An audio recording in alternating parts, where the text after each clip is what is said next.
ئەمڕۆ دەمەوێت باس لە دیاردەیەکی مەترسیدار بکەم لە هەرێمی کوردستان سەرباری هەبوونی داهاتێکی یەکجار زۆر کە ئێستا باس لە داهاتەکانی هەرێمی کوردستان دەکەین ماوەیە کە ماوەی 2 مانگە کە موچەی موچەخۆرانی هەرێمی کوردستان بە دیاریکراوی موچەی هێزەکانی ئاسایش و ناوخۆ و لە هەمان کاتیشدا موچەکانی موچەی مامۆستایان و موچەی خاننشینان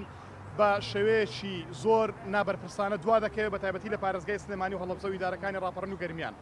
ئەمە خەریکە دەبێت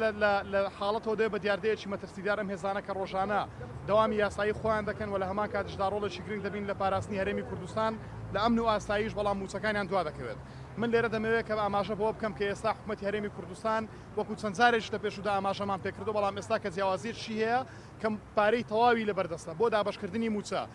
ئێستا بەرمیلێکی نەوت نرخەکەی 96 دلارە. من لێرەوە دەمەوێت ڕای بگەێنم کە حکوومەتی هەرێمی کوردستان ئەگەر بە دوو سیناریۆش ئاماژەی پێ بکەین کە دیلۆیت خۆی دانی پێدا دەنێت و بۆ سیناریۆی کە حکوومەت خۆی دەڵێ 7 دلار کەمتریش دەیفرۆشم واتە 37 دلار و 38 سنت بۆ حکوومەتی هەرێمی کوردستان دەمێنێتەوە بۆ هەر بەرمیلێک واتە 16 ملیۆن و 254 ملیۆن دلار لە یەک مانگدا لە ڕۆژێکدا و لە مانگێکدا 487 ملیۆن و 620 هزار دلار ئەمە دەکاتە 721 میلیارد دینار بۆ یەک مانگ. بە سیناریۆی دووەم ئەگەر حکومەت سەدا 42 بە گوێرەی دیلۆیت بۆ بمێنێتەوە واتە 769 میلیار و 789 ملیۆن و 440 هزار دینار لە داهاتی نەوت هەرێمی کوردستان دەمێنێتەوە. ئەم پارەیە من بەرپرسم لەم قسەی کە دەیکەم و ئەگەر وانە داوا دەکەم هەر ئێستا حکوومەتی هەرێمی کوردستان و وەزارەتی سامانە سروشتەکان سکاڵای یاسایی لەسەر من تۆمار بکەن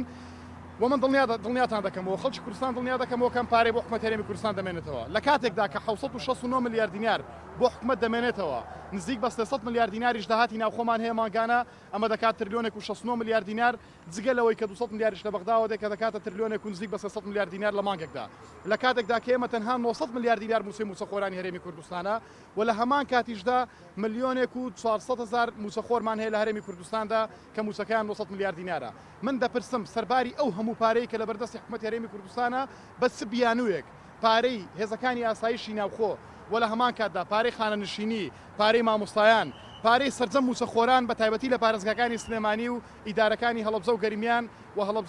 ڕاپەڕین و گەرمیان دابەش ناکەن ئەمە دووبارە خەریکە دەبێت بە دیاردە حاڵەتێکی نەخوازراوە و ئەگەر حکوومەتی هەرێمی کوردستان بەردەوام بێت لەسەرەمە ئێمە ڕێکاری یاسایی دەگرینە بەر و داوا دەکەین کە دانیشتنی پەرلەمانیش لەم بارەوە ئەنجام بدرێت چونکە ئەمە نەعەدالەتێکی گەورەیە وەکو ئاماژەم پێکرد داهاتی پێویست لەبەردەستە ئەمە تەنها بیانووە حکوومەت بە عەمدەن موچەی موچەخۆرانی هەرێمی کوردستان دابەش ناکات.